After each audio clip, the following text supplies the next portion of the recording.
10 puns to brighten your English learning. A boiled egg in the morning is hard to beat. It's difficult to make a freshly boiled egg first thing in the morning.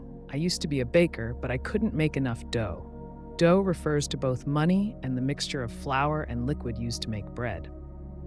Reading while sunbathing makes you well-read.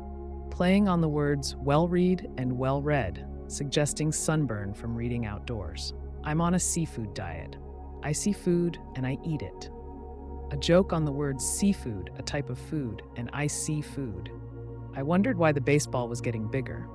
Then it hit me. A play on the double meaning of hit, both as realization and physical contact.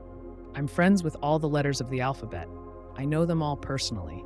A joke suggesting the speaker knows every letter in the alphabet as if they were friends. I've just written a song about tortillas. It's more of a rap, really. A pun on rap, a type of music, and rap, something you can make with tortillas.